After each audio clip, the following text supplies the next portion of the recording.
कहानी की शुरुआत होती है रेज़ेम्बोल नाम के एक गांव में, जहां के लोग एल्केमी नाम की विद्या का इस्तेमाल करते थे। इस विद्या के जरिए लोहे की चीजें भी सोने की हो जाती थी और कुछ लोग तो इस विद्या का इस्तेमाल मरे हुए लोगों को जिंदा करने के लिए भी करते थे। मगर ये अफवाह थी कि अगर एक्सपेरिमेंट के दौरान कोई भी गड़बड़ी हुई तो भयंकर तबाही मचेगी। इसके बाद हम एडवर्ड और अल्फोंसे नाम के दो भाइयों को देखते हैं, जो कि बचपन से ही एल्केमी सीख रहे थे। वो अपनी लाइब्रेरी की किताबों की मदद से एक्सपेरिमेंट्स करते रहते। एक दिन उन्होंने एक खिलौना बनाया और दौड़कर अपनी माँ को दिखाने गए, पर अचानक उनकी माँ को दिल का दौरा पड़ गया और उनकी मौके पर ही मौत हो गई।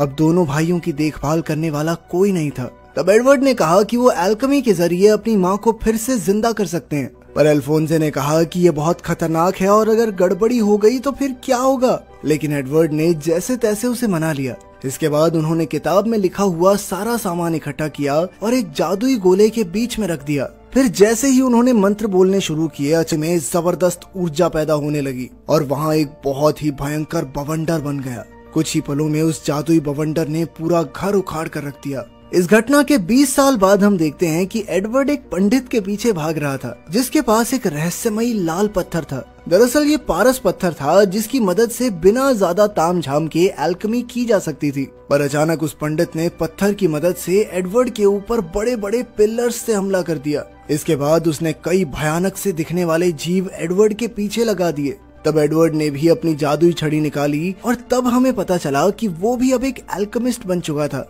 तभी वहाँ एक रोबोट जैसा आदमी आया और उसने एक एक करके उन सारे अजीबोगरीब जीवों को मार गिराया। इस दौरान उसका हेलमेट नीचे गिर गया, पर उसका कोई शरीर था ही नहीं। इधर एडवर्ड को भी लोहे के हाथ पैर लगे थे, इसी वजह से सब उसे फुल मेटल एल्केमिस्ट कहते थे। आखिरकार उसने पंडित को लोहे के हाथ से मुक्का मारा और उसका वो लाल पत्थर नीचे गिर गया। एडवर्ड ने सोचा कि उसका मिशन पूरा हुआ, पर तभी वहाँ कर्नल मस्टैंग और उसकी फौज आ गई और उन्होंने पंडित और एडवर्ड दोनों को ही गिरफ्तार कर लिया। एडवर्ड ने उस लाल पत्थर की ओर इशारा करते हुए कहा कि ये पारस पत्थर है, पर कर्नल मस्टैंग ने उसे दिखाया कि वो नकली था। ये देखकर एडवर्ड बहुत दुखी हो गया, क्योंकि वो इतने सालों से उस पत्थर को ढूंढ रहा था। तभी वो रोबोट जैसा आदमी वापस आया, जो कि कोई और नहीं एडवर्ड का भाई अल्फोंसे ही था। बाद में सब मिलिट्री बेस पहुंचे तो कर्नल मस्टैंग ने कहा कि पारस पत्थर जैसी कोई चीज नहीं होती। वो पत्थर जो पंडित के पास था वो उसकी शक्तियों की वजह से चल रहा था। मगर एडवर्ड को अब भी विश्वास था कि कहीं ना कहीं उसे पारस पत्थर जरूर मिलेगा। वो इस पत्थर के जरिए अपने हाथ पैर और अपने भाई का शरीर वापस लाना चाहता था। खैर फिर घर लौटते हुए एडवर्ड को अपनी बचपन की दोस्त विनरी मिल गई। जब उसे एडवर्ड की कहानी का पता चला तो उसने कहा कि वो भी उसकी मदद करेगी उस पत्थर को ढूंढने में। उधर वो पंडित मिलिट्री के चंगुल से बचते हुए एक खुफिया कमरे में पहुंचा, जहां 3 जादुई गैंगस्टर्स उसका इंतजार कर रहे थे।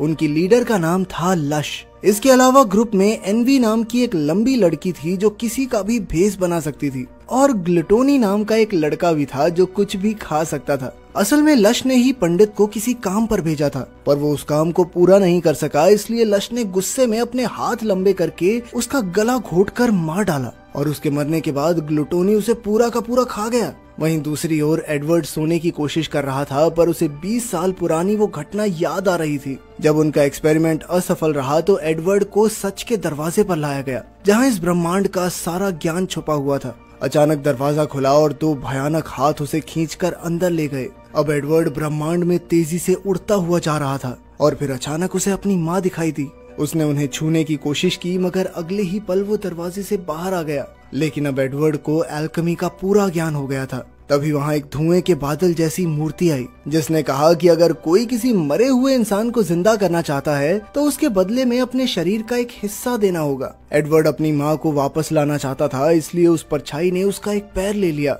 बाद में जब एडवर्ड की आंख खुली तो वो अपने घर में था और घर वैसा का वैसा था, पर उसका पैर कट चुका था और उसका भाई अल्फोंसे भी कहीं नजर नहीं आ रहा था। तब उसे एहसास हुआ कि अल्फोंसे ने शायद उनकी माँ को वापस लाने के लिए खुद को ही कुर्बान कर दिया हो। इसके बाद एडवर्ड उस जादुई गोले के पास गया, जहाँ उन्होंने एक्सपेरिमेंट किया था। वहाँ एक काले रंग के धुएं वाला अजीब सा जीव था, जो उनकी माँ तो बिल्कुल नहीं थी। तब गुस्से में वो एक आर्मर सेट से टकराया और अपने भाई को वापस जिंदा करने के लिए पूजा करने लगा। एक बार फिर से वो सच के दरवाजे के सामने आ पहुंचा। इस बार उसे अपने भाई को जिंदा करना था, तो उसके बदले में उसने अपना एक हाथ दे दिया। जब उसकी आंख खुली तो उसने देखा कि अल्फोंसे जिंदा हो गया था, पर उसका शरीर नहीं था, बल्कि वो एक रोबोट जैसा दिख रहा था। खैर अब वर्तमान समय में कर्नल मस्टैंग दोनों भाइयों और विनरी को टकर नाम के एक एल्केमिस्ट के पास लेकर आया, क्योंकि उन्हें उम्मीद थी कि यहाँ से पारस पत्थर की थोड़ी जानकारी मिल सकती है। टकर ने उन्हें अपने कई आविष्कार दिखाए। उसने कई जानवरों को मिलाकर नए जानवर बना दिए थे।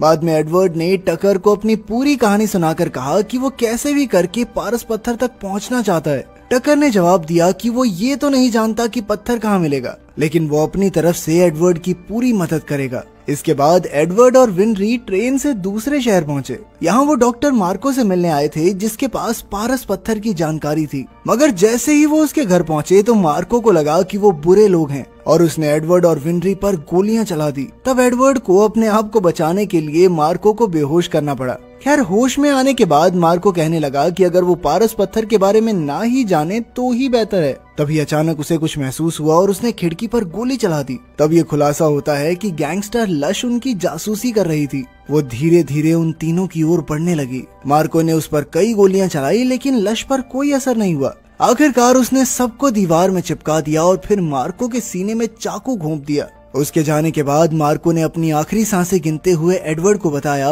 कि पारस पत्थर का सच उसे लेबोरेटरी 5 में मिलेगा। असल में ये एक खुफिया बिल्डिंग थी जिसका इस्तेमाल मिलिट्री करती थी। बस इतना बताते ही मार्को की मौत हो गई। इसके बाद एडवर्ड सीधा टकर के घर पहुंचा और उसने देखा कि टकर ने एक इंसान और कुत्ते को मिलाकर नया जानवर बनाया था। टकर ने बताया कि इस एक्सपेरिमेंट के लिए उसने अपनी बेटी और अपने कुत्ते को कुर्बान कर दिया। इससे पहले के जानवर उसने अपनी पत्नी के शरीर के हिस्से इस्तेमाल करके बनाए थे। ये सुनकर एडवर्ड गुस्से से लाल हो गया और वो टकर को बुरी तरह पीटने लगा। वो तो उसे जान से मारने वाला था, लेकिन फिर ऐन वक्त पर अल्फोंसे ने वहाँ आकर उसे रोका। फिर टकर को अपनी पत्नी और बेटी की जान लेने के जुर्म में जेल में कैद कर दिया गया। इसके बाद एडवर्ड ने कई किताबों में लाइब्रेरी 5 के बारे में ढूंढने की कोशिश की, मगर कई हफ्तों की मेहनत के बाद भी कुछ हाथ नहीं लगा। पर एक शाम जब वो लाइब्रेरी में था तो मिलिट्री जनरल वहाँ आया और उसने बताया कि लेबोरेटरी 5 तो मिलिट्री के स्टोर रूम का नाम है, जिसे अब कोई भी इस्तेमाल नहीं करता। ये सुनते ही एडवर्ड तुरंत अपनी टीम के साथ वहाँ पहुँच गया।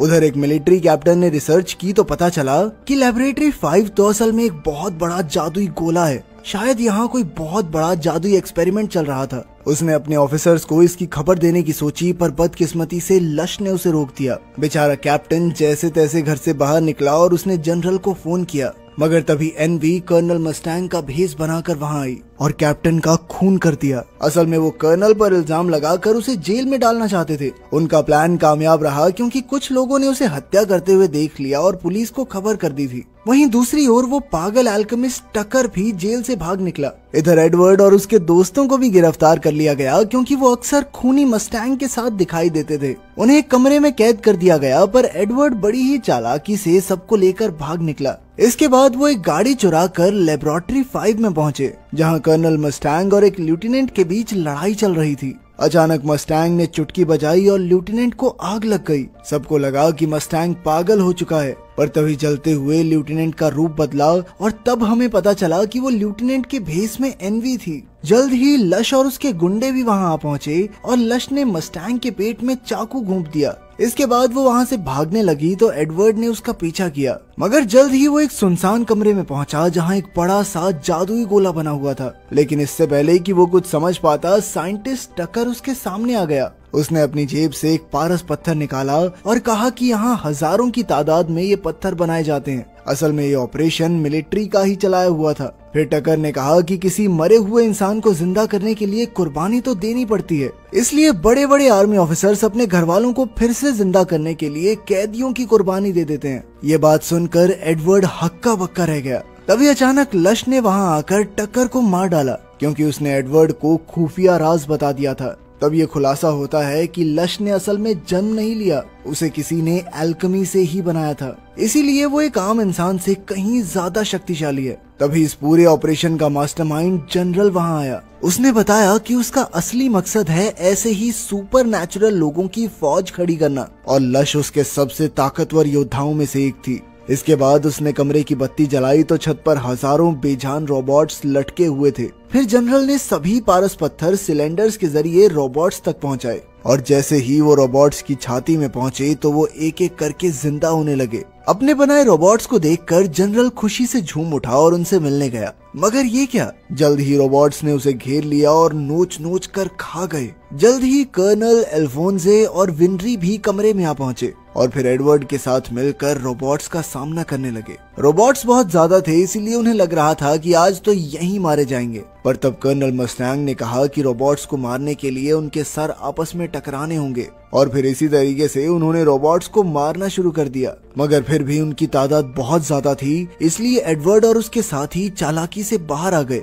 वहाँ उनका सामना लश और उसके गुंडों से हुआ। हालांकि मस्टैंग जख्मी था, मगर फिर भी उसने अपनी सारी शक्ति इकट्ठी करके जबरदस्त आग निकाली, जिसमें एनवी तो जलकर राख हो गई। इसके बाद कर्नल ने लश पर हमला किया, पर कोई फायदा नहीं हुआ क्योंकि वो बार बार जिंदा हो जाती थी। आखिरकार लश ने खुलासा किया कि उसकी छाती में भी एक पारस पत्थर है, जिस वजह से उसके पास बहुत ही ज्यादा ताकतवर शक्तियां हैं। तब एडवर्ड, अल्फोंसे और कर्नल ने मिलकर एक साथ उस पर हमला किया। कर्नल ने अपनी जान जोखिम में डालकर उस पारस पत्थर को निकाल लिया, जिससे लश की तुरंत ही मौत हो गई। इधर ग्लूटनी ने ये सब देखा तो वो खुद ही दुम दबाकर भाग निकला। आखिरकार अपनी जीत के बाद कर्नल मस्टैंग ने एडवर्ड को वो पारस पत्थर दिया ताकि वो अपने भाई का शरीर वापस ला सके। एडवर्ड ने एल्केमी शुरू की, लेकिन वो फिर से सच के दरवाजे पर पहुंच गया। वहाँ अल्फोंसे अपने शारीरिक रूप में खड़ा था और अब एडवर्ड को ये पारस पत्थर उस परछाई को देना है, मगर फिर ऐन वक्त पर वो पीछे हट गया। अब एडवर्ड अपने फायदे के लिए इस पत्थर का इस्तेमाल नहीं करना चाहता था, क्योंकि अब वो समझ चुका था कि इससे कितनी जिंदगियां बर्बाद हो चुकी हैं। आखिरकार वो असलियत में वापस लौट आया और अपने भाई से माफी मांगी, क्योंकि वो उसके शरीर को नहीं ला पाया। तब अल्फोंसे ने भी उसे माफ कर दिया और कहा कि वो भी एल्केमी का इस्तेमाल नहीं करना चाहता। उसने कहा कि एल्केमी की वजह से ही उनकी जिंदगी में इतने हादसे हुए, इसीलिए अब इससे जितना दूर हो सके उतना रहना ही बढ़िया है उनके लिए। आखिर में एडवर्ड एक नए सूरज को उगते हुए देख रहा था, जिसका मतलब है कि वो अपनी जिंदगी में एक नई शुरुआत करना चाहता था।